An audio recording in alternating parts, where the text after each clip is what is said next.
we're going to generally talk about some of the ideas that go, or some of the things that go along with generating ideas, because it can be useful if you get stuck. One of the things that's tricky about this space, and not so much for the people that sign up for foundations, but there's moments where like you hit a writer's block at some point, or like a maker's block. So some strategies for trying to overcome that just come with the vocabulary of doing that, and it depends on the type of work you do. Maybe super common, or maybe something that you've heard once and then have long since forgotten. Then we're going to talk about all different types of techniques. Great. It turns out there's a whole bunch of types. Most of which on this list are available at MakeHaven, but not all. The one that's not available here, just kind of for fun, just to try and pressure you to buy it. Yeah, that's true. Linus Pauling's ideas discussion is good. I love this example of two kids that are very fond memories of these students who worked on a science Olympiad project where they needed to build an instrument from scratch, and the only part that they could use was a guitar string. It was the only allowable part of an instrument. And so they started off, the boy really wanted to build one with his hands from the beginning. His name was Nick. Nick was not that great with tools. And so he built this thing that like wobbled real hard and looked sort of like a rectangle, and it never actually played music effectively. But then they quickly learned how to do CNC things. And so they made this like pear-shaped CNC guitar cello deal.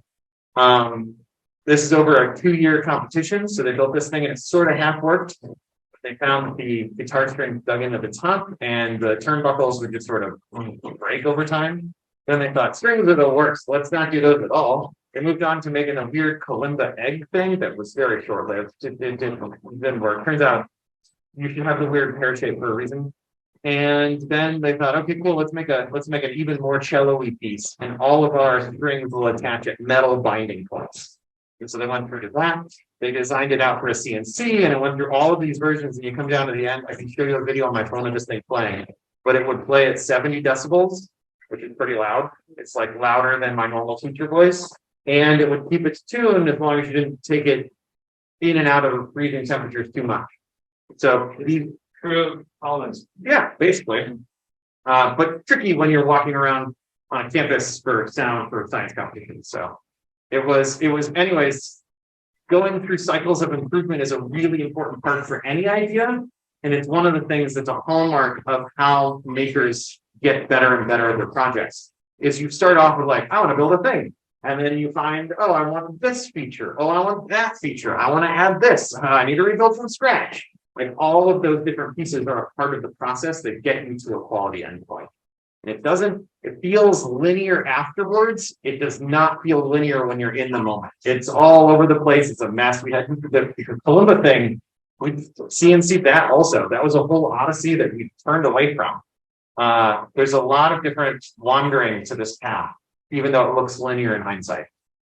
So let's go through some vocabulary for how you go through this iteration process.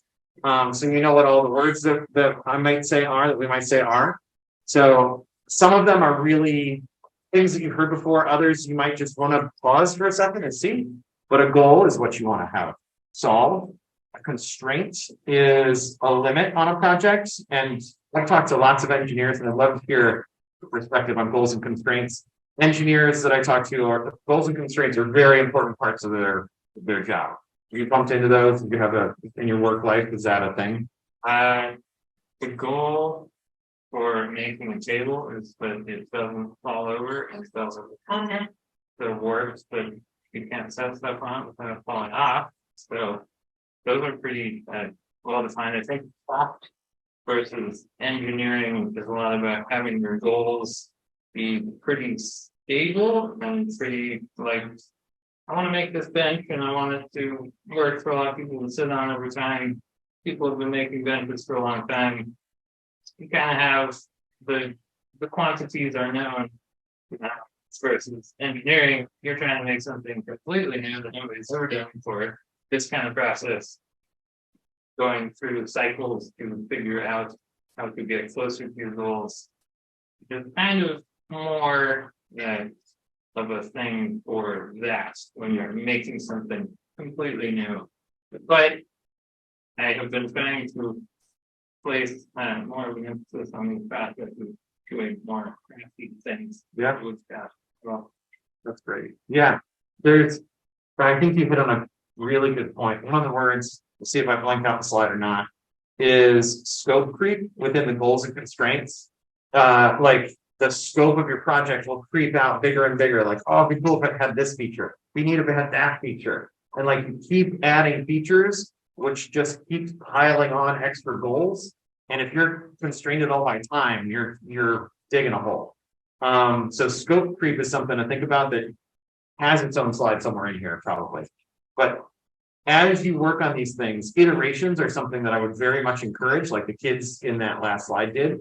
They built something, and then from that thing, they were able to learn a lot. Like they learned they wanted to have metal-based hardware for the connections of the things that vibrate on the instrument.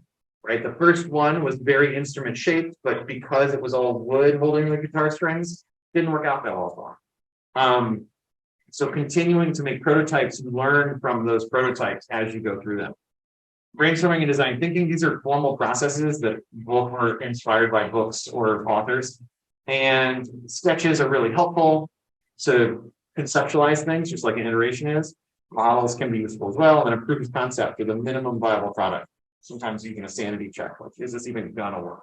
For the robot bartender that I made, I just like hooked up how does a peristaltic pump work, and can I move around liquids with it?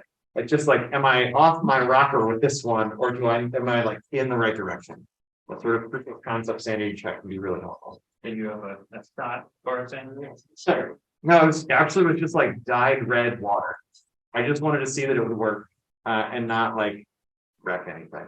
I'm pretty sure I celebrated with a shot, but like, it was kind of like, so how do you generate ideas? If you want to go through a formal process, probably with a team of people, and maybe you've been subjected to this by work, brainstorming and design thinking are separate things. Alex F. Osborne in 1967 had a brainstorming book. Businesses really loved it. It was a way to get your employees to be creative officially. And so that was very useful, and it does work. This is the one that's like famous for sticky notes all over the wall and doing lots of things. That's where that heritage started. And then the IDEO of California, Stanford, they have a design cycle and design thinking. This is a much more modern version. Silicon Valley's all over this, and it has become popular in the education spaces to do design thinking like this. But the two systems are largely a repackaging of the same thing. You start off with a judgment-free idea phase, then you do a pruning phase where you sort of rein in those crazy ideas, and then you implement and reflect on it. Right? When you make table number 14, I'm sure you've got different thoughts about what you want in the next table, because you've seen it. You've got concrete ideas. You're not worried about like the little bits that somebody who's new to that would be thinking about. The hope is that you didn't come up with the things you need to change by the previous 14 tables falling apart, spilling their contents everywhere. Yeah. Sometimes that happens. Yeah. Okay. Design cycles, learn more about that. It's sort of this: define the problem, generate ideas, build something, and then evaluate it. This cycle is something that feels silly when you're doing maker projects sometimes. But if you're trying to build something that's creative and originally yours, you should be prepared to build it 3 times. Like, just give yourself a little bit of latitude. If you're like on a tight timeline, I get that can't happen all the time. But if you really want to make something nice, you're probably going to need to build it several times in order to learn from the process. As a science teacher, this feels very akin to the scientific method in that it's a hypothesize, test, repeat. But that's all sort of another thing. Project management. So in here, there's a few types. You can have grassroots movements or agile DevOps. This is a fun one in the computer science space. They talk a lot about agile development, human-centered development, and then monarchy management. When I was a kid, I worked at McDonald's for an embarrassingly long amount of time because it was the right fit for me. And monarchy management is what you have in a McDonald's, where they're like, this is what you need to do, kid, on the line. Make 3 more burgers right now. And someone's telling you what to do, or a screen is telling you what to do. There's one central location where that information comes from. Very different from like when MakeHaven decides to do a thing collectively. It's usually a bunch of people sitting around like, hey, you want to do it? Cool, let's do it together. It's a very different sort of vibe. Thinking about where you want to work on a team is good just to have some sense of like, how do I fit into this? Open source projects are really great to see how those get contributed to online, and there's some really formal structure to that. But things like Inkscape get built as open source software because people contribute and build up in that way. There's lots of great open source software that's out there, including Linux itself, that is built by collections of people working together in teams. So, spiral project management, if you're doing that, if you're trying to build your own instrument or robot bartender or whatever it is, a minimum viable product is always good to have, so that you can have something deliverable at the end of the cycle. You've definitely seen this slide before, but it follows the same pattern. You set up your questions, you generate ideas, you build some solutions, then you evaluate, and you keep going. As you go through this spiral, you want to be adding, if you're going to add features, you add them as you move out. But if you want to build a tank, let's say, the first thing you want is basically an armored car, right? So your minimum viable product is like, I need an armored vehicle to get from one place to another. And then you're like, well, now it needs to be better than driving around everywhere. So let's have these crazy treads that can just drive over whatever. And then you have to think about like, how do I defend myself and add in features as you go? But the core of it is that you've got some crazy armored vehicle. So thinking about what's the minimum viable product that I have to have, and then adding versions as you build more, trying to add on little details can be very helpful. You can also think about top-down or bottom-up debugging in designs, which is what I'm working on the door controllers right now with Vincent and Leaning and a few other people. But trying to build all the little pieces and putting them together is often a lot better and stronger because you can test all the little pieces than trying to make one big monolithic thing and then hoping that it all works. Build them both ways, and it's definitely easier to tell what's broken when you build bottom up. Yeah. Question about scope creep. Sure. Which sounds like a great band name too. But with that spiral design cycle, where you want to add these features, is there a constraint within that spiral project planning that helps you avoid scope creep? Yeah. See how like each one can be like, oh, no idea. It totally can. This is typically you can set up like, what is it you want to get each cycle? Like, what's your goal for the cycle in order to get there? If you're deliberately going through the process of making multiple iterations, you can say, this is the priority in iteration 1. This is the priority in iteration 2, so that you have like a pathway through those entire cycles to move your way on to the end goal. If you are doing the spiral design and sort of aimlessly doing it, then it can really be a scope creep problem too. So I think it was the military developed this model for how they describe things, but they had very clear delineations of this is the goal of cycle 1, this is the goal of cycle 2. Julia commented that you need to be very clear on your end goal. Oh yeah, yeah. Julia is very good at this and is very familiar with a project that we have shared recently, where there's specific end goals for each cycle, and being clear about what those end goals are in spiral development is really important, so you can avoid the scope creep. Yeah, she's saying it happens when you don't have a clear idea of your final deliverables, which is really real. Also, I think the sound's working, Julia. If you ever want to unmute and chime in, just give me a heads up. But yeah, I think it's in that it's, you know, it's pictured as a spiral, but I almost picture it's more like complete circles. Nested Circles of like, okay, like we did the thing. Yeah. Now we do the next thing. Now we do the next thing. So rather than like one continuous thing, yeah. So you're doing it in these like clear steps that are just building on each other. Yep. Yeah. Yeah, like Julia said, like a spiral staircase. Yeah, that's also a good analogy. It's like they're standalone pieces. They just are connected. Yeah. There's lots of, I can go through countless photos with you of weird projects I've done, mostly with kids in Science Olympiad, where we've worked through processes and build off of one thing to the next. There's a project where kids need to build planes that fly powered by a rubber band, and they need to, in order to be competitive, they had to fly based on a rubber band for 6 minutes, which is bonkers. And so the first thing is like, can I get a plane that doesn't immediately nosedive? Cool, design cycle 1. And then the design cycle 2 is like, okay, now I'm going to put a rubber band on it, and it needs to not go into a death spiral as soon as I let it go. Because the first one was just tossing it. Like you do that enough and you start to realize like, I need to have a subtle curve to the left in my flight. But if you hadn't made it through those first cycles, you'd never be able to handle those details. So. I didn't know any of this when I did science Olympiad. I think I would have done a lot better if not. Did it for 12 years. It was a lot.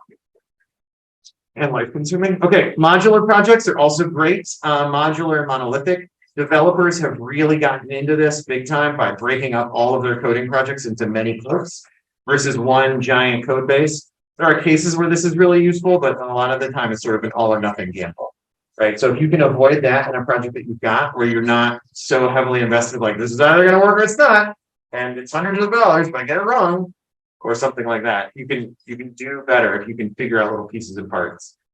It's often very helpful. Serial versus parallel development, I think we've talked about before, where if you can have things running at the same time, it really helps things work. I try and keep 3 projects in the tank all the time, which is maybe pathological.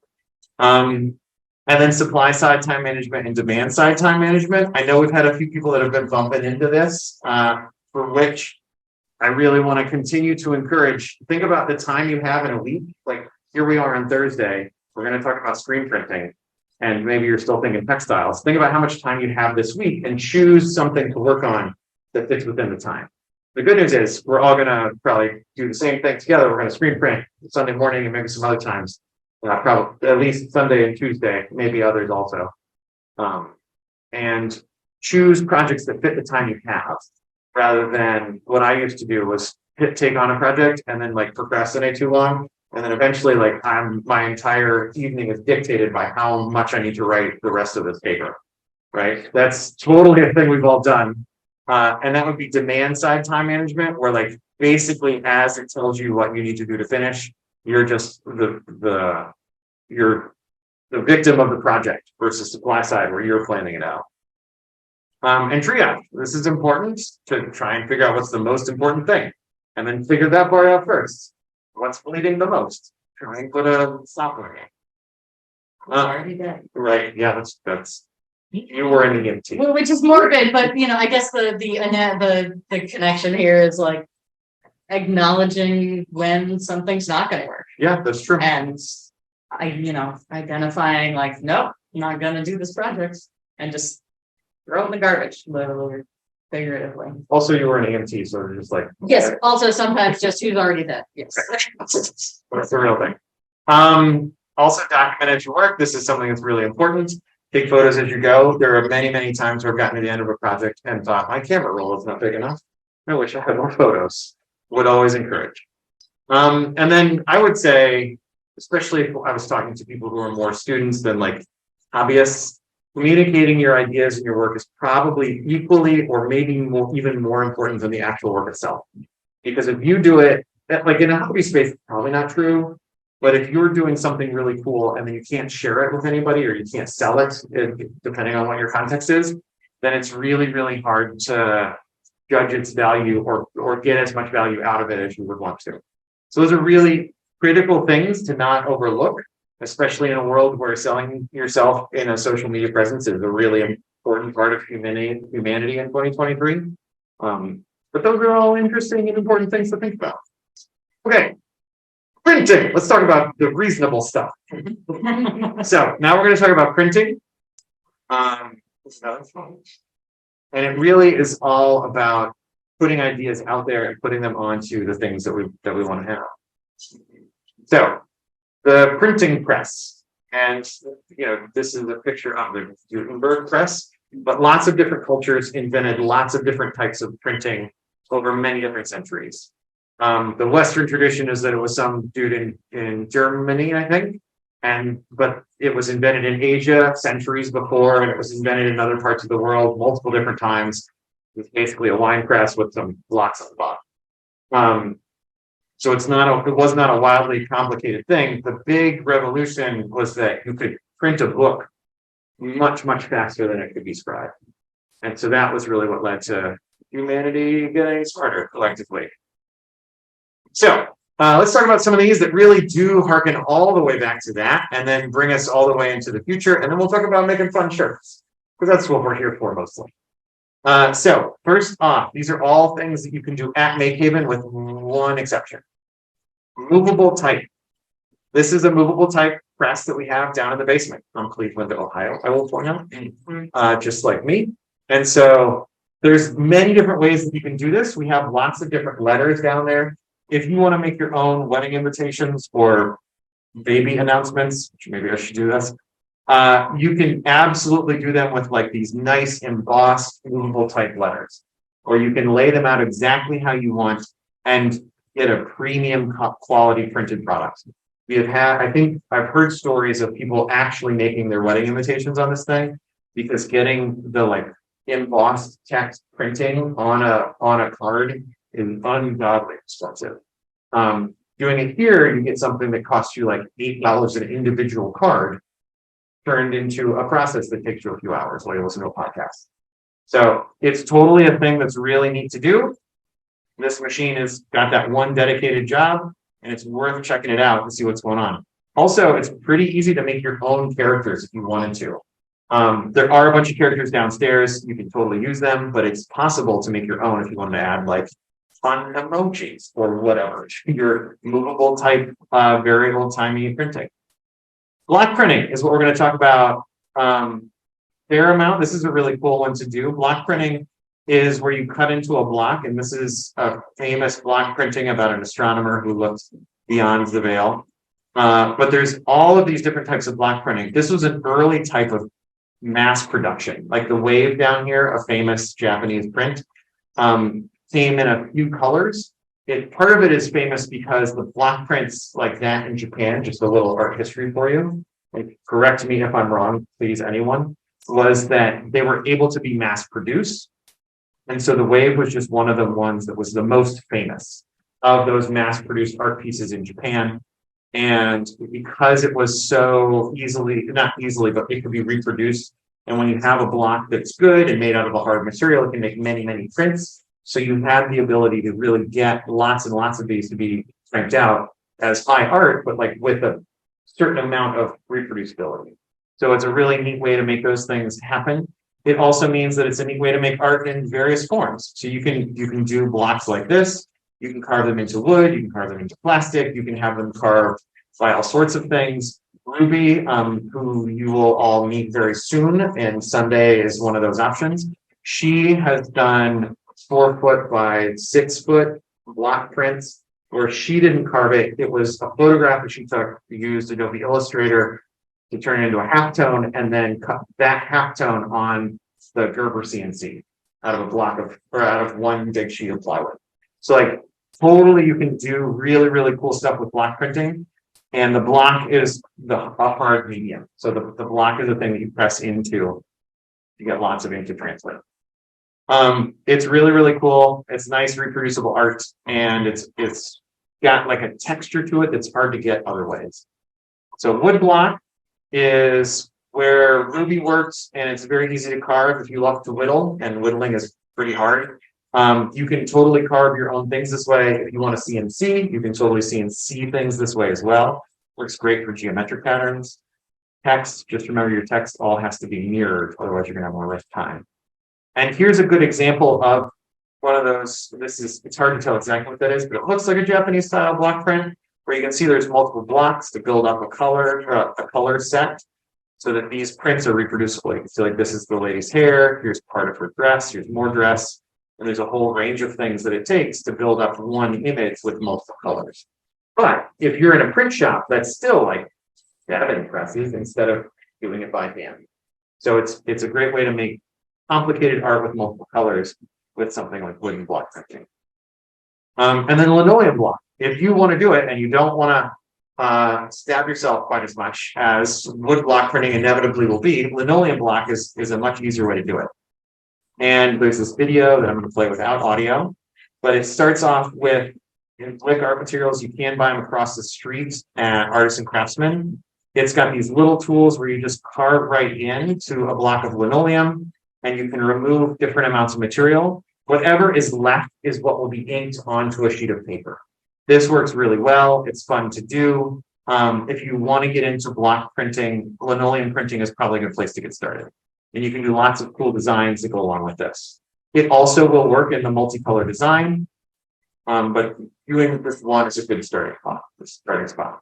But this is a really fun artsy process also. Watch that video. Yeah, please. I think the pink ones are usually actually like a type of rubber, because actual linoleum is going to get more expensive and it's harder. So Yeah. if you're getting it, you start with rubber, so you'll Yeah, that's true. I was in my head grouping them. So I know you're some totally people right. also emboss as well. They're Which one? linoleum. Will emboss with the, Yeah, with the printing press, you get some like you put emboss on paper. that's great. Yeah. I think this reminded me of that foam insulation, that hard stuff. And I know downstairs we have that like the cutting foam thing, and I think it also can like, I don't know whether that'd be, that was really easy to add into that, but I'm gonna look at the black thing, but it was pretty easy. No, that's a good point. Like the XPS rigid foam you get at Lowe's, Home Depot. That stuff I think could work also. Going to do a seat instead of a knife. Yeah, you're totally right. Linoleum, I don't know why, but in my head those were the same thing, and that's obviously not true. Thanks for the correction. Same process, but definitely different materials.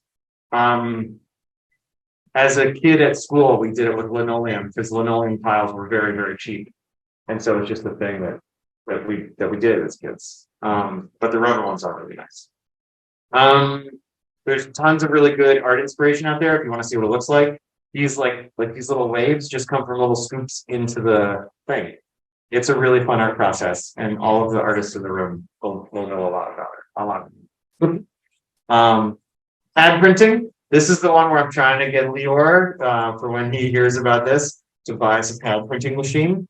This is so this is a process. Let me play this video and it will start to make sense. So this is a 1-minute video to show what pad printing is. If you have some weird kitschy object that's branded, it was probably printed with a pad printer, like all of the little frisbees and yo-yos and clapper things.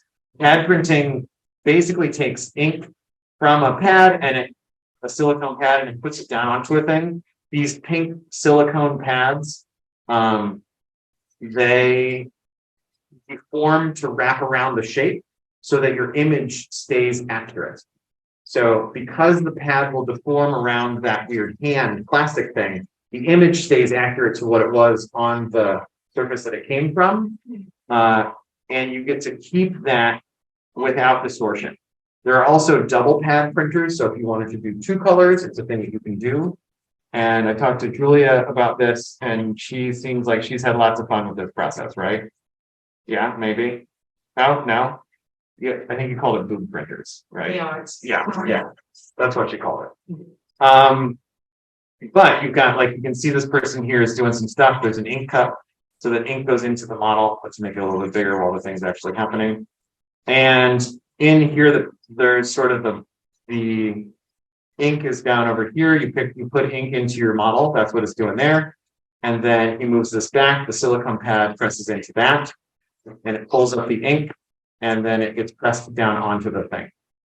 The reason why I'm showing this, even though it's a process that we don't have, is it's good to see like how you would do that to not try and do it with one thing you do have. Ultimately, yeah, what's up?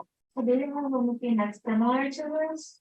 Ultimately, no, but you could realistically do it by hand if you had a pad. But we're gonna try and coax Lior to get it. That's the short answer. What kind of usually? Several $100s. Would be my guess. I'm like, that's a off the cuff number.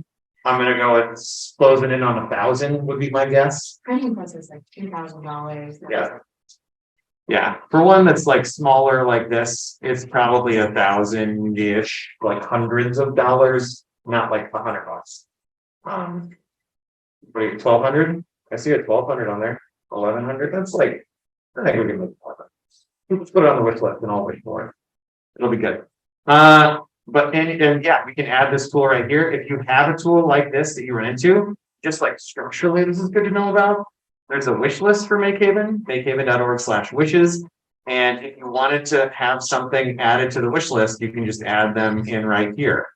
So these are all like different states of things. If you wanted like this is pretty cool, like having one of these would be a lot of fun. This is one I've added, the Shipoko upgrade the flip owner so that you don't, so they control the router, which we'll play with the Shipoko more later, or a laser roller would be fun to add. $2,000, that's totally worth it. There's a lot of different things that are on here that you can play with, and if you ever want to add a wish, this is how you do it. So that's us pressuring Leor in. This is a vinyl plotter that I really like that we should switch over to. We're just adding up shopping list items. Shopping is fun, right? And you can go to this page and vote, and your vote will be counted. That's true. I can I can vote on this one.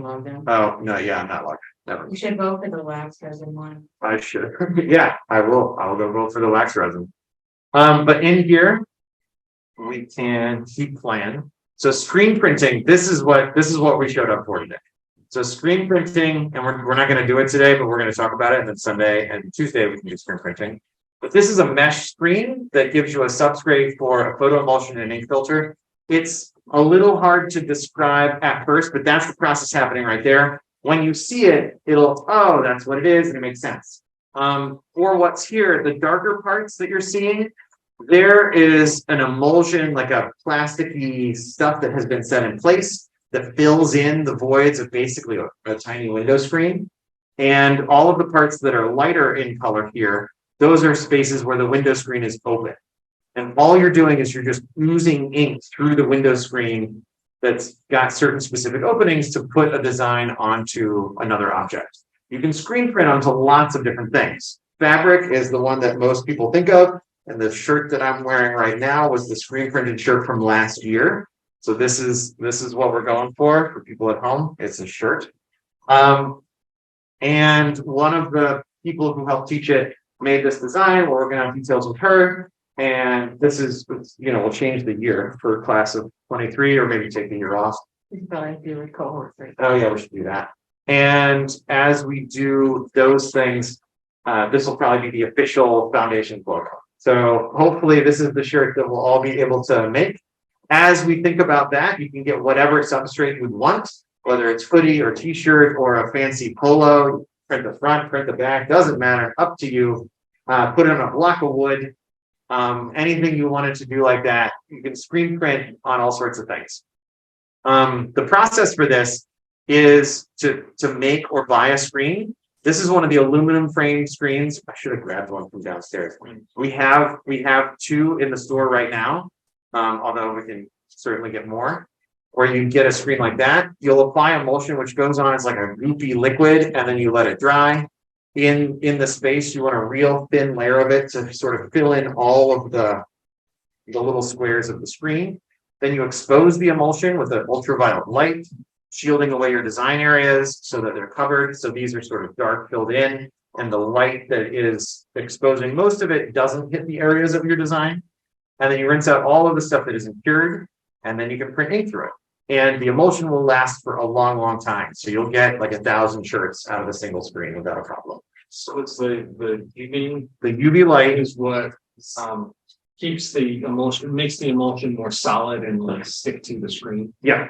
And if you have, so when you cure it under the ultraviolet light, you'll take a printed, like there's a few ways to do it, but a printed transparency sheet where you have your design printed on it with really dark, lots and lots of ink, so light doesn't get through it. You put it right up against the emulsion, and the ultraviolet light cures everything so that it turns solid except where it was darkened by the screen. And the area that's left is still sort of squishy. You spray the whole thing with a hose, and the still sort of wet parts of the emulsion come off. So you're left with a screen that has a window that's exactly the design you want. There's a couple of tricks in that process, like and when you get badged in this process, you'll see they'll talk you through all of those things. But one of the tricks is like if your image shifts, like now you've got half emulsified, half solidified emulsion where it was and where it is, or if it wasn't like fully completely flat up against the screen and light can sort of creep in, you get weird fuzzy edges, and that's not great. Like you need to be directly in contact, and you'll practice all of that when you do your And so there's some tricks to this to make it go well, but there's lots of people kind of like it when a screen printed shirt doesn't look super perfect also. So there's like an art to it also. We have a 4-headed screen printing machine. And so here's how to do screen printing. There's a few videos like this. So this is on a YouTuber who makes things.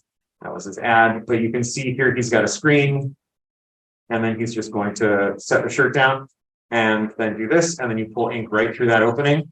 And so there he's going to be able to take this and just pull that right through those windows.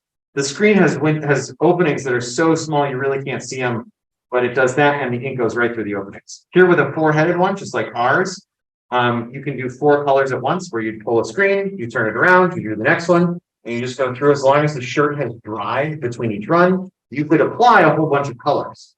So if you wanted to, you could screen print multiple colors onto a shirt, and it's a great process. But it's got its own tricks. You want to get really advanced with it. You experiment like just with one, kind of like put like swirls of different colors, and so like when you pull it through, it's unpredictable, but you'll have like Yes. kind of weird swirly, like Totally. patterns. So that ink that he's splotting out there, if he's just doing a flat white, Yeah, if you mixed it with like white and then a little patch of blue and then some red and green and like funky colors, when you pull that screen, it'll streak out those colors through the screen, and you'll get whatever colors those are. So if you want to mix it up and pull different colors of paint through, you totally can. but it would often pull through in a linear way. Yeah, unless you got really, I'm sure there are people who are very good that can like do ninjas. But mostly it's like a linear streak. There's definitely an image somewhere in these slides that shows that. You can also do it with vinyl. So up until like a month or two ago, setting an emulsion was a multi-day process. Like we didn't have a high-speed system, but there was a big mess in our screen printing area, and it was a lot, and all of the people who used it were frustrated. So Lior did what Lior does, and he fixed it and made it much better than ever we all thought it could be. And he made it into a high-speed process. So now, like, you can go from an idea to a screen print in less than a day, in just a couple of hours. If you set your emulsion, there's a quick drying rack that like sucks air through it, so the emulsion dries and is ready to be ultraviolet cured pretty quickly. The badging is something that used to take multiple days, and I think it probably still would for convenience. But it could be done, like you could do a project and show up Saturday morning and log out Saturday night with a dozen shirts. So this process is something that we have made upgrades to.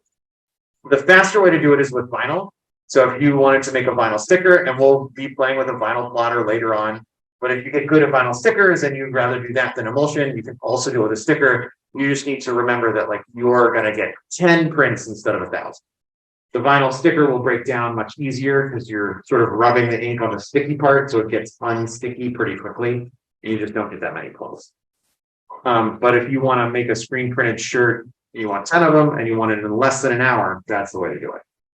So there's costs and benefits. Is it hard to like set up your own like screen printing area at home? Like are the UV lights it's like pretty They're pretty available. I think it would be possible to do it at home. There are definitely people that can set this up in a garage.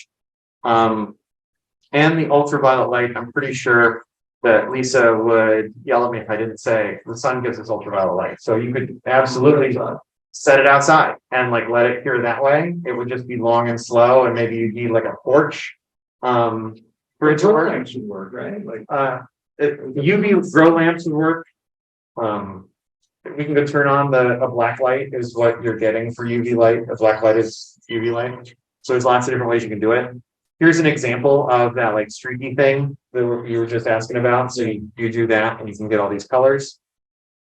The normal emulsion is going to sort of look like this, where you've got your piece on here and it's integrated into the screen. That's really what you're going to do. If you do it with vinyl, it'll look like this, where you stick your vinyl on the bottom of the screen and your paper or shirt or whatever is down here. And you do almost the same thing, but you're putting vinyl on the bottom of the screen instead of the emulsion that's like in the screen. And so there's a difference there. But basically, you set your ink, you pull it through whatever screening medium you have, and then you get your print, and that's the process. You can repeat that out a whole bunch of times.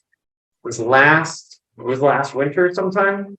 There was some Yale Asian American group that made 1,000 prints downstairs. When you have things and you want to dry them, there's clotheslines and little hangers that you can hang things from, and every so often, it'd be great if it was this week. Every so often, somebody will just have completely filled all of them with their screen prints, and it's a lot of fun. Makes the space real artsy for a week or so. So this process is really cool to see happen. You can do all kinds of things with this just to mass produce, whether it's posters or shirts or any sort of thing you want. The example here was putting it onto wood. You can put it in lots of different places, and it holds really nicely. And we have a lot of members that are actually really good at this process. So there's 2 facilitators right now, but there are lots more people that are good at it and happy to talk about it. Michael Angelis is still on the board, I think, and he is on today. Oh yeah, but he was the facilitator for a long time. He does the video, I think, and then there's other people around that are really great. So in addition to screen printing, which is like the one that will be the fun one, on Sunday morning, Ruby's hours are from 10 to 1, I think. She's going to be here and I'm going to be here Sunday morning. And if you wanted to come in with a t-shirt or any kind of garment or whatever to screen print this design on it, we'll be here and doing that together. She can do a full badging on it, so I'm sure that she would be happy to, but mostly we just like want to be able to make sure everybody can get a shirt that wants to get a shirt that's in the cohort. And then we'll also do that again. Like Sundays, honest to be clear, is a little bit of a refresher for me for all the subtleties of the process. It's a thing I do sometimes, but not all the time.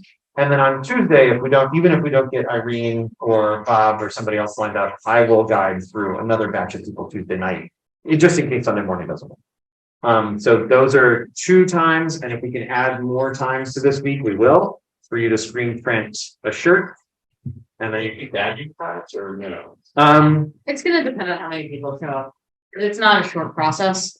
So it's probably best. I'll put those dates. I'll put those 2 dates and times in the foundation's channel. And if you're gonna be at either of them, if you could just like it or put an emoji or something on it, so we can get a head count to plan. I wouldn't plan on getting badged for it. It's not that. But you need to get But it might happen. You need to get badged to use the screens just by yourself. Yeah. Yeah, if you're going to show up on Wednesday when nobody else is here, you would need a badge to do it. But and that badge is totally worth it. If you want to screen print, it's a great badge, but it is sort of a longer one, like the data saw or the water jet, because of the process. And it's sort of like so. So you know, I sent it to the badge, but I automatically gave it a badge. It's still there. Great. Yes. It said but there's a conflict because it keeps on telling me that I haven't checked it out. So yeah. There's a pending badge status. Maybe It's not pending because it's not. There's a few that the website isn't quite configured correctly for. the person. If you run into a bug like that ever in the badging process, first email is Leor. Because he Just to talk to in person is later.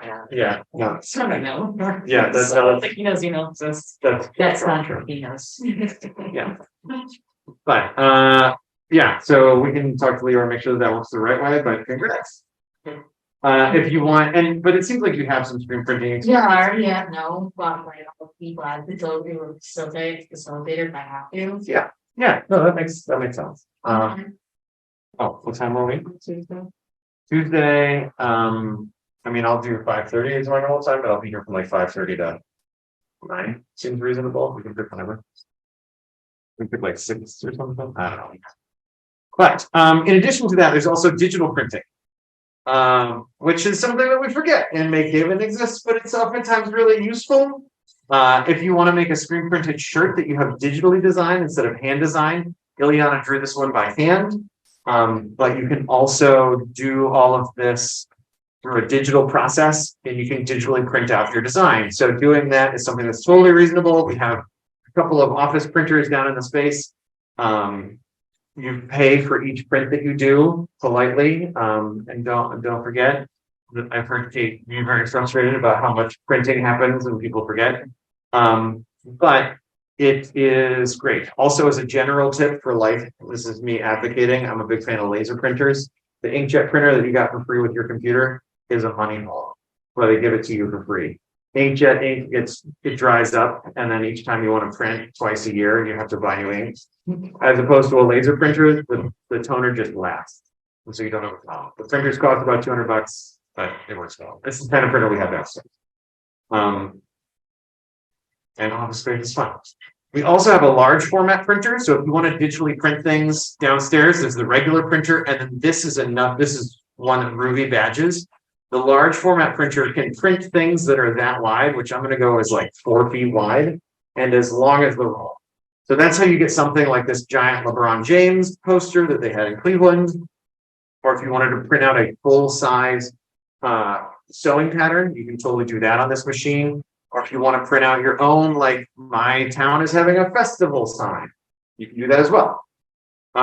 These sorts of prints at print shop are very expensive. Here you're paying basically the price of the material and the ink, and that's it, which is great. The badging process for this is also a little on the longer side, but it's worth it. And it's one of the things where like this is such a subtle process that you'll want to be careful as you do it. Gloves are always required to handle the materials in there because this printing process isn't the same as like a normal inkjet printer. The toner is pretty sensitive to is there any oil or other things on the paper or the vinyl that it prints onto. So you really have to handle it with gloves only.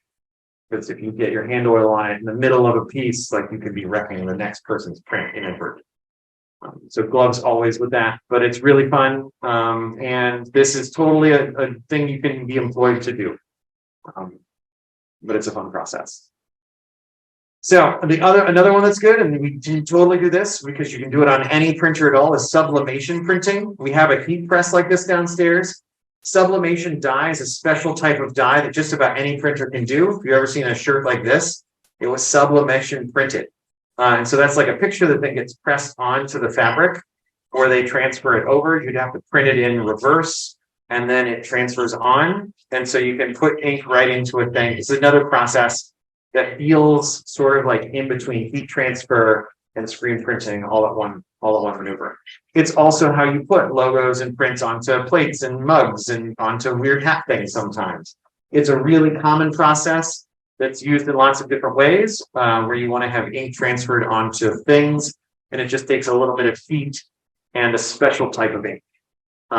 The large format printer is technically also sublimation printing the thing, but it's doing it by printing directly onto the material. And then this big plate in the front is hot, so that sublimation ink can dry into the material that it's printing onto.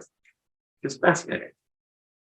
So what are the things for the week? We want everybody to just screen print a shirt. That's the main goal. We have just one. It's kind of fun that it's a togetherness activity this week, which is a little different than everybody going out on your own adventure.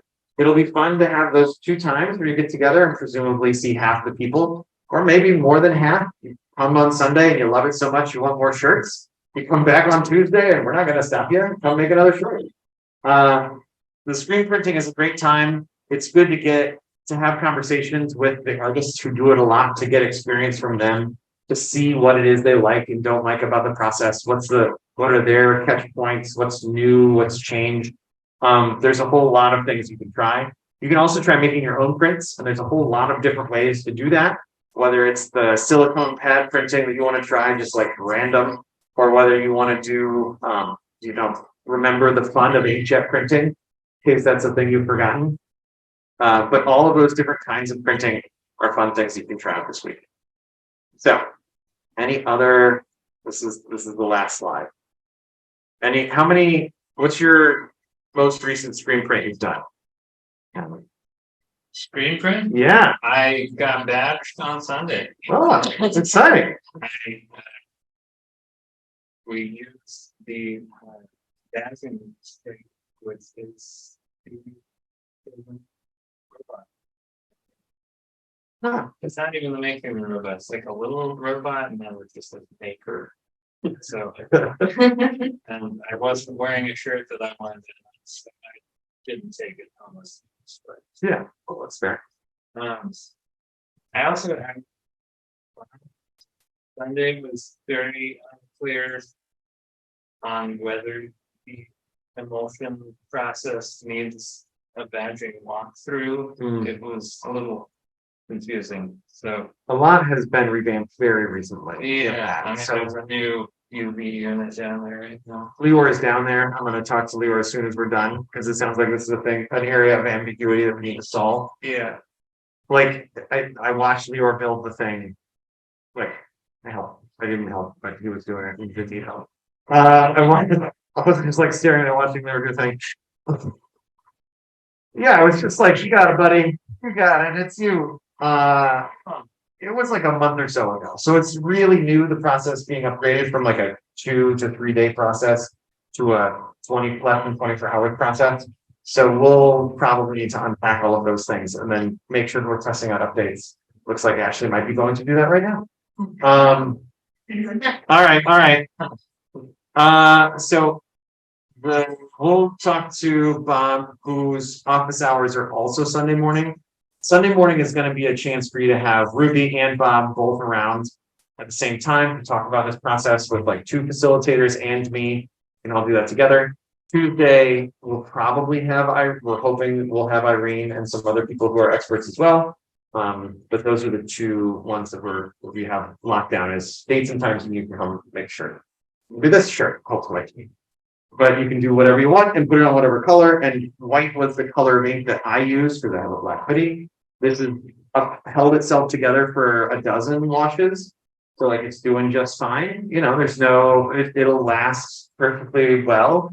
There's lots and lots of shirts that have been screen printed and have a nice long life.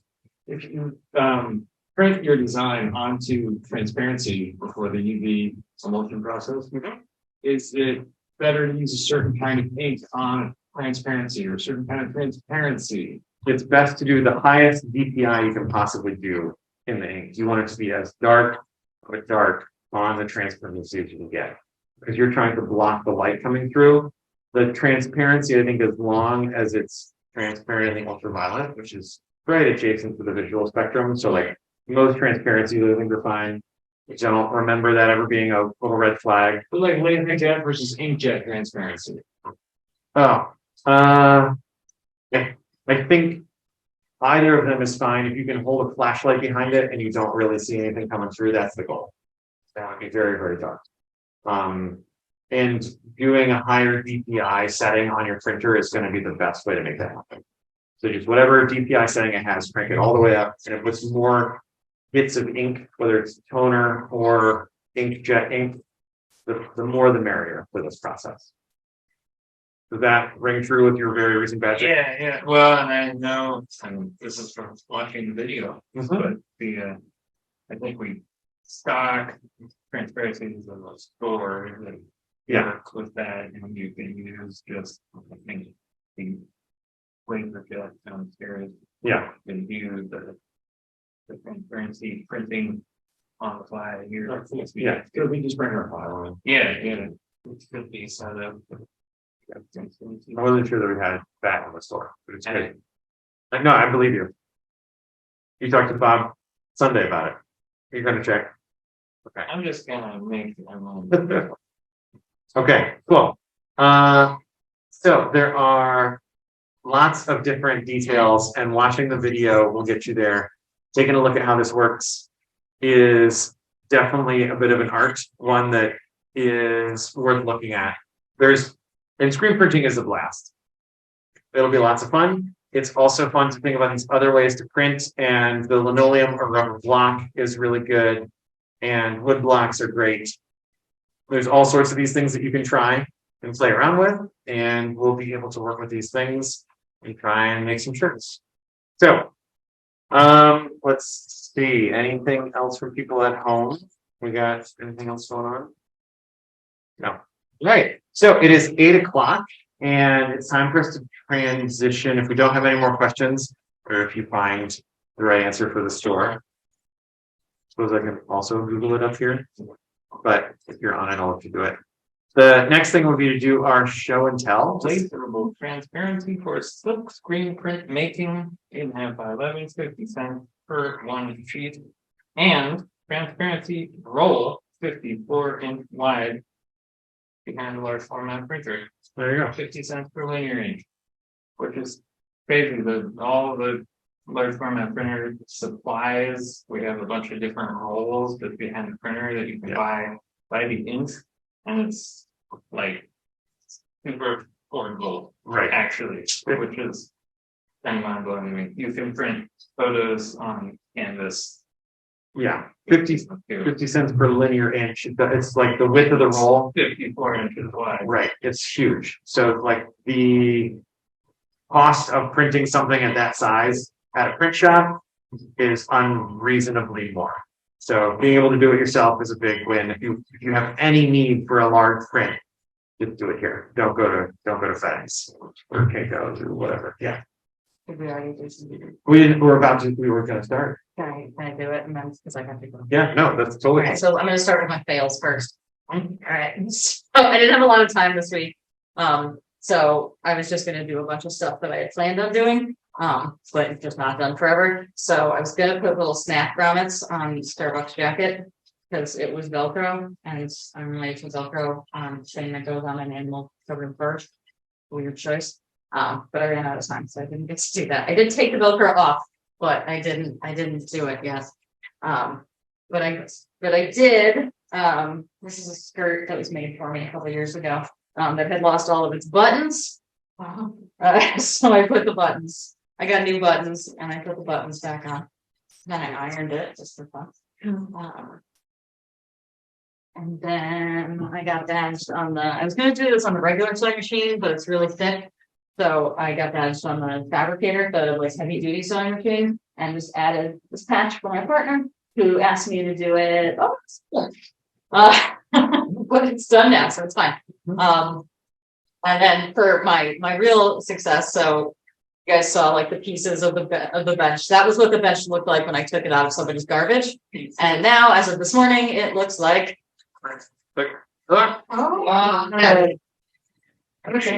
Yeah. Yeah. So That's a big. yeah, there's like a couple screws that still have to go in it, but that'll take just a minute. I ran out, so I think that's all from here. But yeah, it's done. Great. Congrats. Yeah, thank you. I'm very excited. It looks so much. I mean, just like It looks brand new. yeah, so much cooler than I thought it would. And the dog jacket, Yeah. that you made from nothing. No, I didn't make this. Oh, Oh no, I didn't make Oh, this. you were just gonna do. No, I was just gonna put better connectors on. Oh, okay. Yeah. Got it. I didn't have a lot of time this week, so I figured I would just do some of like the little projects that I had. There's an American, that's for me. Yeah, I'm sorry, I used to have an American nest. I'm sorry, I have to go in a minute, so my brain's all distracted. With Can this. we get that on? Can we get that on the big screen? Do we have Slack Oh. stuff? For dog pictures? Yeah, Yeah, we can put. details. Yeah. Yeah, we can put dog pictures on Slack. Just a message. Coming through. Yeah, this is an incredible blow up for the. Oh, yeah. Yeah, and I have to go because apparently she ripped out her toenail. Uh-oh. Garbage, freaking out. All right, that's good. I'll talk to you guys later. Talk to you later. Please, if you're gonna go to the super thing, leave an emoji or react or whatever it's all. Yeah. Foundations. Here in Foundations, you can see a couple people Yeah. have already started to do that. So you just like add a little face down here and we'll know what's going on. Yeah, I'll message it. Yeah, and if anybody wants to join, we're gonna go to that fabric store tomorrow. I know it's like late morning, which I know isn't good for everybody, but today you're finished. I think. Oh, yeah, no problem. It's just the. I'll just come back up. Yeah. There you Thank you. go. Cool. So let's see. Next up for show and tell. Anybody want to share the fun and weird things we've done this week? Yeah. Yeah. All right. I did it this entire bag. In a day. 6 hours. Whoa. Yeah, it's supposed to be for grocery, but I needed another bag for yarn, so I'm carrying too much yarn. Yeah, I carry a lot of cracker. The process was kind of simple. I kind of just used scrap yarn I got from home. It was recycled yarn, I think, specifically. So, all right. I just ended up starting like this entire ignoring the candles and stuff first. If you know what chains are in a crochet, I just made a bunch of chains and I tied it together, kind of made it like a fishnet, and then I kind of surrounded it with more single crochets, double crochets, stuff like that. And it was really simple to make. I kind of just did it while I was like reading.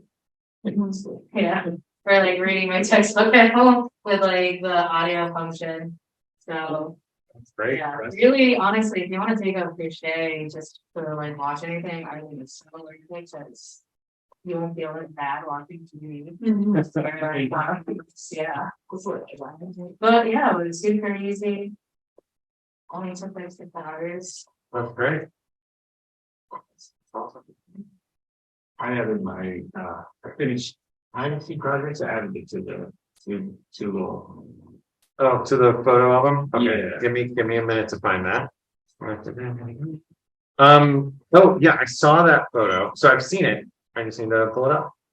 So can you tell us about what the thing was that I'm getting towards? Well, the drumstick project, I just needed to like code them and finish like lasering a logo on it. So those are done. I'm not really gonna play with them because they're too light. So like a future iteration would be a different type of wood. And, but what I've been working on through metals is that's what I think I brought those last week. Yeah. And then I finished it. So the top, the support disc, I actually lasered or I CNC'd at school. And then I ended up having to drill some extra holes like to support the strings and stuff. I also CNC'd the striker in the middle and lasered some patterns of design with the laser engraver. And then the sail on the bottom I just did, it's just thin Luan wood that I did with a laser engraver and cutter. But yeah, getting the chimes to hang was a little tricky, like getting the right length. It's still a little crooked. You can't see it in that photo, so I have to like shorten one of the strings a little bit. But yeah, it sounds. The next one, there's a video if you want to hear it. Yeah. Oh, all right. It sounds like the notes I wanted, so that was good. That's great. Oh, and I should be sharing my screen for the people at home. Sorry. And video will be ready soon. Soon is soon is always a relative term, right? Yeah. It's in there, and then here's the drumsticks, right? Yeah. Yeah, those really look like drumsticks. Thank you. So I took some shellac, bullseye shellac, and put them on there. And then you lasered these, right? Yeah. Oh, that's great. So that was a lot, a productive one day that will be ready. Yeah. Video will be ready soon. Move on. Yep. You said the sticks and the too light. With that? Or yeah, they're too light. They're maple. Yeah, they're maple, and it's just I think it's really light maple. Like I've used light maple sticks, and I weighed them. Usually compared to like sticks I have, and they're much lighter. Yeah. Like they should be like 1.7 ounces, more like 1.1 ounce, which is a pretty big difference. Like when you're holding the placement. All right. Anybody else? Yeah. My creed finished working finally. That's right. You came in and worked with Colin, didn't you? Yeah, and I was able to print this little guy just to check it out this morning. So this is the gears that Oh, okay. Oh, so it's you call it. so the thing is A fidget beautiful. yeah, Yeah. that's cool. Well, it looks like it's probably good print quality. Yeah, some great credit to print more stuff. Wow. Yeah. Like you see what's downstairs. Oh cool. So I had it a while back, 2 years ago. I bought it from Crusoe and I sampled it myself. So I always struggle with 30 prints. But I think that's why it was like, okay, this gotta work. So yeah, that's straight on. What did you say the name of It's a 3D printer, that? similar to the ones they have downstairs. But that one is printed from here, like Yes. The thing I really like about that design, because I'm familiar with that particular one, is that it's all in one go. Like it prints all the things at once. So like there, you don't have to assemble it; just prints it like that. Yeah, really. I printed one before, but then you had to use like a fire to get the gears to move in. But this one is like right off the bat. That's awesome. So I wonder if it's a quality it's printer. Yeah, but also we made some lot of changes. That's pretty good cost. So I think that also. Another thing that was cool is that you were 3D printing parts for your 3D printer. Yes. So like, It takes the itself. yeah, like you had an electronics housing that you wanted a new one. Yeah. It's a really fun trick. The Prusa is really good at doing that. Not all 3D printers are so good at doing that, but Prusa really, really is. Prusas, printing Prusas to make more Prusas. Yeah, it's just a Prusa loop. Use their printers to make their printers when you buy one of the printers. Yeah. Like reassembled. If Yeah. you look at one of the printers, you can tell that they are all FDM 3D printed because they're just used You Prusas. actually buy printers, big printer and just print it. Oh, they have fantastic firmware, and you buy all the like linear rods and motors and things. Oh, that's not true. There's a lot of like equipment that it takes to get a 3D printer to work, and you can't like 3D print them over. Fair enough. Yeah, They do give you the option to just buy all the stuff you can't 3D print. If you have a way to 3D print all the stuff you can 3D print, so they're flexible on that. yeah, it's pretty neat. And they have an American supplier if you want to buy them for school, it turns out. They're in Delaware. Yep. Awesome. Anybody else got cool things you did this week?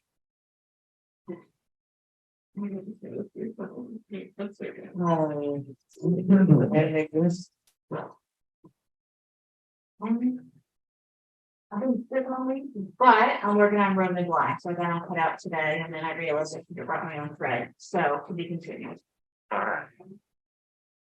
And then we were looking, hopefully we can like find a good solution for the like top part of the blinds. We were looking online earlier, and it's very easy to find like 3D printed modifiers to make your blinds into smart blinds, but it's not as easy to find like just like the blinds mechanisms themselves. Yeah, I was trying to do, because right now you pull up the strings, and maybe you have to do one of those sailor knots or something to keep that up, but it'd be nice to like a mini blinds. There's two gears where one goes out and then they pull the string up and then it stays up there, but This, we looked online for me and then You can get the mechanism that holds it when you use the bottom. you could, or I did find a lot of the like bindings that you'd have on a dock, or you can just tie it off that way, which like that could totally work. Yeah. Do you live by the water? No. You can clean into the nautical scene. I think all of Connecticut's fair. Which towns are in? It's Okay. Yeah, It's like far for Connecticut. I'm from Ohio. I say it counts. The Great Lakes here in Ohio, don't you? Yeah. I lived about as close. I live closer to the ocean here than I live to the Great Lakes in Ohio. So I say all of Connecticut's coastal. Cool. I had my cool fun sewing project and also repair pants. I need to repair a whole, but didn't get around to it next week. And I did my first hat on the baby lock, which was a lot of fun. And Lord is John witnessed me trying to I got some adhesive to iron on adhesive that you can just iron it on or whatever and it will stick. And I got halfway there, just ironed on to the back of the hat. Next it will be ironed on to probably my bag.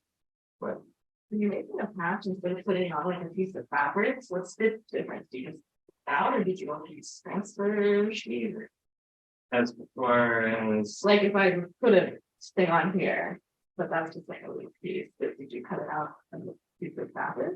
so I did this one. I wanted to try laser cutting fabric with for the one coming with really well. Actually, finally, it's really risky because fabric tends to be pretty flammable, but it went quite well.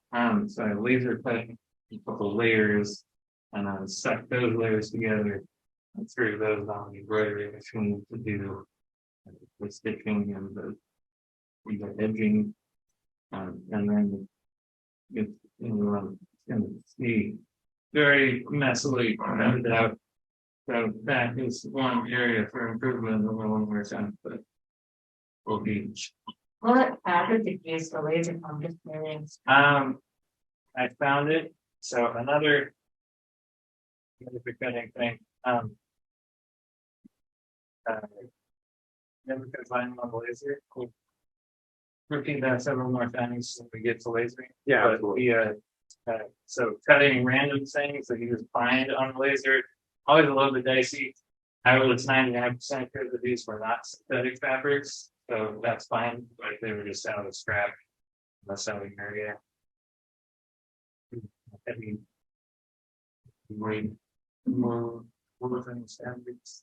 Also, as a experience not to be repeated, you'll know if you're cutting vinyl on the laser. Like you will absolutely know. It's got a totally not okay smell. You'll be aware. Cool. You know. This week I've been in circuit lands trying to do more door changer things.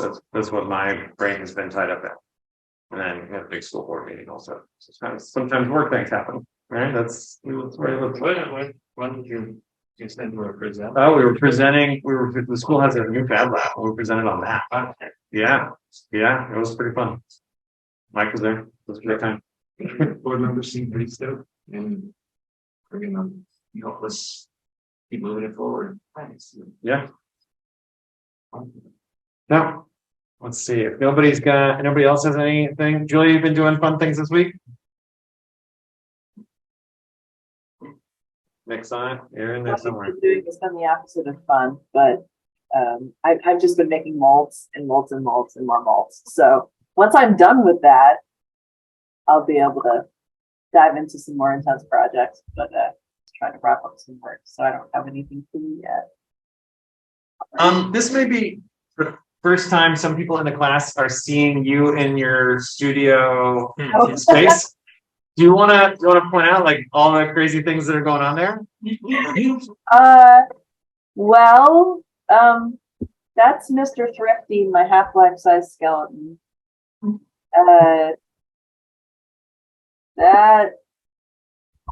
This is JFK. He's life size. I don't know if you guys can see him in the back there. That's a ceramic sculpture, and then this is a casting that's 3/4 life size.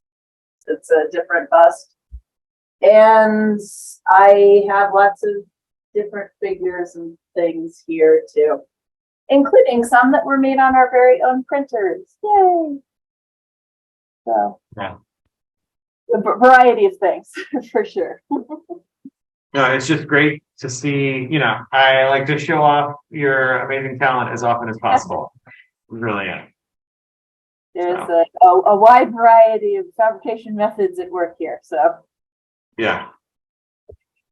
Cool. All right. Well, it is if everybody else is feeling like we want to be quiet, which is totally fine, we can head ourselves off into our different ways of the world. And then on Sunday morning at 10, I'll be around. That's normally when I go grocery shopping, but I will happily screen print instead. And then on Tuesday, I'll be back around and hopefully we'll have another screen printing facilitator around as well. If you wanted to get badged on those things, you can totally work out those, but depending on if there's a lot of people, it may not be a conducive badging time. We'll have that conversation as like numbers start to evolve. But it's really fun. and bring a shirt of your own size or a hoodie or a bunch of them if you want to give them to friends and family. It's not like it's an exclusive, only the certain people can have the shirts, but you know, you get first in line because here you are in Foundation, so you can have a shirt of it. I will some either for both of the sessions and I'll have my office hours on Monday night. I've been interested. I have almost zero printmaking experience, but I've been wanting to service block printing, so hopefully be playing around with CNC block cutting and possibly building a printing press. If anyone's interested in those things, come find me. That's exciting. I'm here Monday. Well, you raised it, but Monday is like 67. Oh, I actually have a question about the letterpress. Yeah, question about the letterpress. What's up? So would it be possible to use it to make like kind of relief type? Like I know that it embosses the typeface, but if it were like an image or something, could that be pressed into? I think paper stock? It depends, like, are you trying to print multiple of the same? Well, it depends on the scale. Because the lino cut to do the same thing that I think what you're trying to do on the letterpress. Because you could just carve it and it might be more intuitive to you. But with the letterpress. Well, I'm thinking of actually like doing like an actual pretty like serious relief where like say it's a face or something where it would actually project, like be like a high embossing kind of to be like kind of more sculptural. that lands solidly in my sanity check world. You know, where we could make something, you know, if you could, I'm imagining like those halftone images of a baby, of like a kid's face that are the iconic example of how to do a really nice laser engraving of a person's face photo where they're like turned into a halftone. Are you saying do something like that and then use the press to see if it embosses the depth of the thing? I think so. Yeah.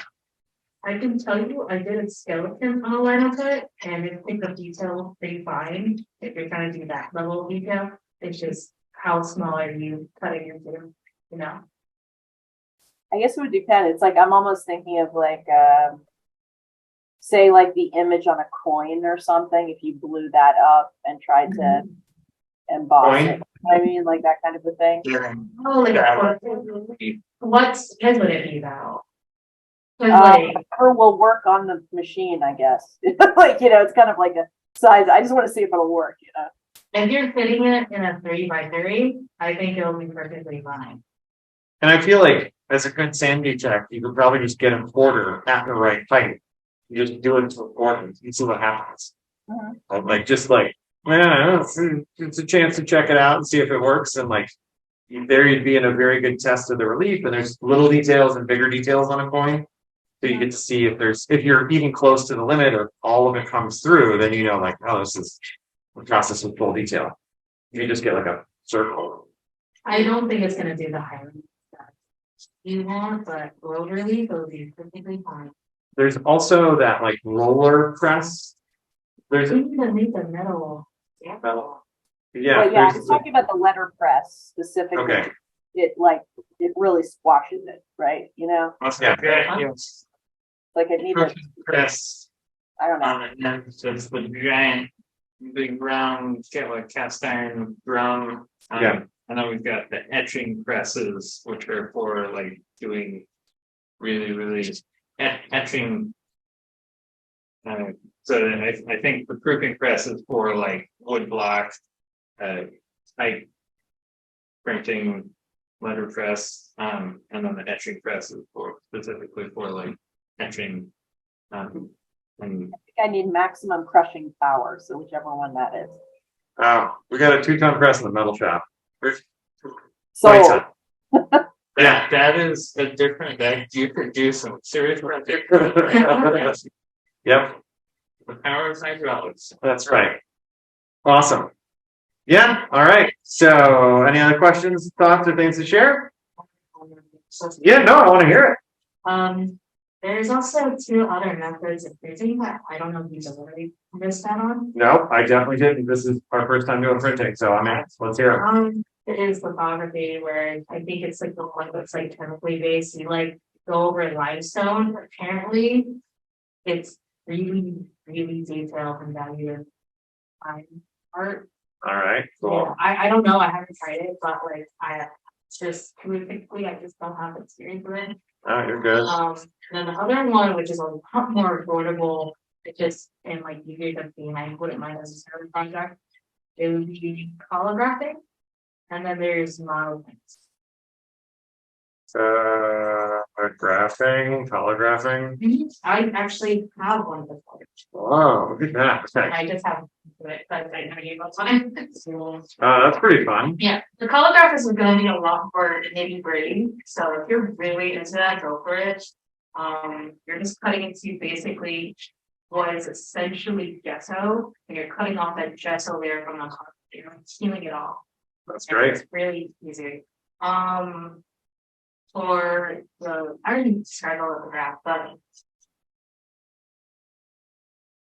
okay. So this is the background. It's just literally you'll see the layers on it. You'll like or Yeah, exactly. Yeah, and then the exacto knife, and you just literally peel it off. It's pretty satisfying. It's kind of annoying. sure. And those sound like you're landing further into the.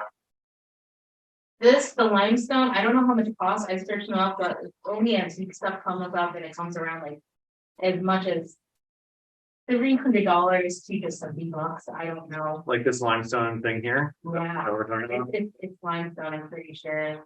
Yeah, which has a certain chemical property to it. That it's a base. Like in acid-base chemistry, it's limestone is a base, if I'm not mistaken. The chemistry teacher off the top of my head, so that you get like a chemical interaction in this etching process Yeah. that leads to what you've got going on here. And so you engrave away parts of the limestone so that you get certain parts remaining as higher points. So there it's closer to developing a photo, it sounds like. Yeah. So this is a type, so this is like the etching press in the middle in our area down there is what we use for lithography or for the blanking. This is another process of similar to lithography, but using what's it, copper plates or Oh, you have brass. etching? Yeah. You can Yeah, use etching. color plates or You can use a lot of different materials, but it's have stuff like that too. exactly opposites of like wood block or lino cut, where in wood block lino cut, you're cutting areas up that are going to touch the paper and nothing else is going to touch them. With this kind of process, you're etching things down just a tiny, tiny bit so that ink only stays in those areas. Then you run that through your press and ink just transfers from where it was sitting inside the kind of the lower. This is I've been through my artwork. This is actually one of the people downstairs artwork that I stole from him. That's Gratefully have it. awesome. And it's great because I feel like flatlining, it's a great piece to do. Can I pass this? I'm just gonna hang it on my room. No, that's great. Yeah, and you're Right? right. The stone for that might be kind of a costly investment. It is. And it needs to be a limestone. So that like it's a chemical process that's interacting with the stone itself.